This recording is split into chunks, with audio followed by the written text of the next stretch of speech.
Hey everybody, Austin Hill Shaw here, founder of Creativity Matters and author of The Shoreline of Wonder on Being Creative. Today we're going to talk about the relationship between creativity and growth. Creativity and growth. And in order to do that, I want to start with a quote by one of the most famous troubadours and poets and singers of our time, Bob Dylan. And Bob Dylan said this: "He not busy being born is busy dying." And I know that's kind of a heavy way of looking at things on some levels, but I think it's absolutely true. If we look at our own lives in terms of what brings us joy in our lives, it's that sense of growth and expansion, that sense of moving through, of learning something new and applying it. It's that sense of pushing through our comfort zone and moving outwards and expanding out into the world. And the converse is also true. We don't feel particularly alive when we're contracting from the world, when we feel depressed, when we feel stuck, when we feel like we just can't move through something. It's the difference between that sense of living and the sense of dying. And creativity, in my understanding, is really a way in which we have that great experience of living, of growing in each and every moment. And as we look at this topic of growth and its relationship to creativity, I wanted to look at it on two levels. On one level, I wanted to look at it financially, how creativity can contribute to the bottom line.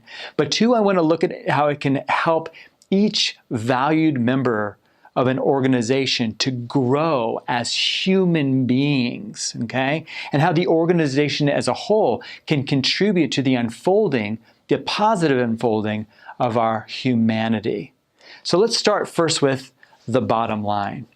So not too long ago, Adobe Corporation commissioned Forrester Consulting to go out and look and study the impact of creativity on companies. And it came out in a report called The Creativity Dividend. And this is what they discovered. Creativity drives business results. Companies that embrace creativity outperform rivals in revenue growth and market share. Specifically, what they said was that companies that foster creativity are 3.5 times more likely to achieve revenue growth of 10% or more than their peers. You can see that there's a relationship in the companies that Forrester studied between, again, growth, financial growth, and creativity. Going further, companies that embrace creativity enjoy greater market share and competitive leadership, outnumbering their fellow industry counterparts 1.5 to 1. So what we can start to see is that companies that embrace creativity are actually the ones that start to take on leadership roles within their industry. And that makes all the sense in the world. Because if you're taking on creativity as a company value, then you can start to see how the people in the organization, again, they're knowing how to survive in the sense that they're able to adapt to change, but not only are they able to adopt, but they're able to thrive and come up with new and innovative solutions that bring them to the top of their industry. So that's the revenue and market share side of creativity. But now let's look at the more internal side of creativity, the internal side of creativity. And it just so happens last week that Inc. magazine just came out with the 50 best places to work. On the opening article, it has to say this: the biggest challenges that your business faces is finding and keeping the best people.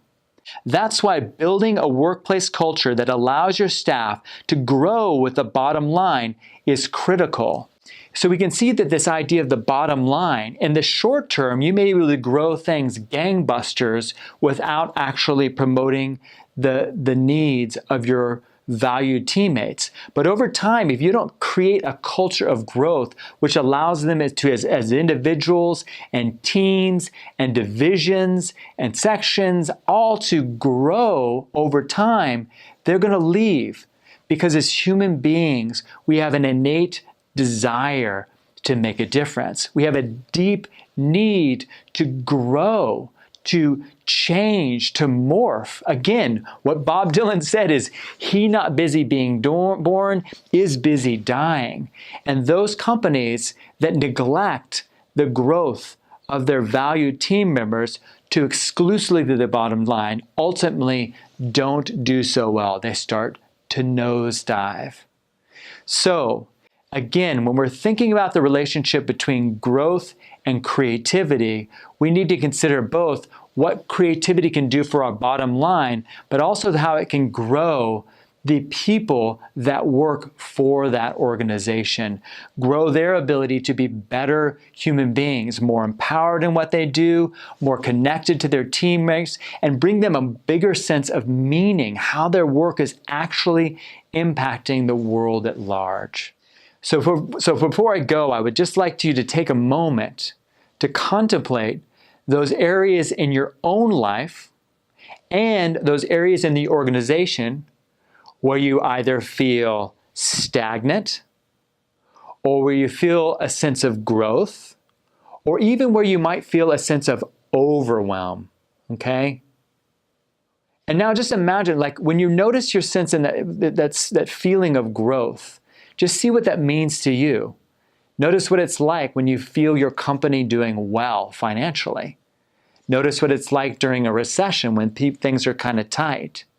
But also notice in your own personal life when you feel that you are growing as an individual, right? When you are gaining new skills, when you are testing yourself, when you're moving through your comfort zones and how that feels. And again, feel what it's like when you're overwhelmed, right? When it's just there's too much going on. We really want to find that sweet spot in both in terms of how we can grow our company, but also how we can grow the people within those companies so that we would call this perhaps sustainable growth in a way that, again, is satisfying to this bottom line, but is also satisfying and enriching to the lives of everybody who works there. And not only the people that work there, but the consumers and the customers that buy our products and services. That is important to contemplate as well. So anyways, this has been Austin Hill Shaw, founder of Creativity Matters and author of The Shoreline of Wonder, reminding you to connect deeply, to make a difference, and to inspire creativity in others. I look forward to seeing you in the next video.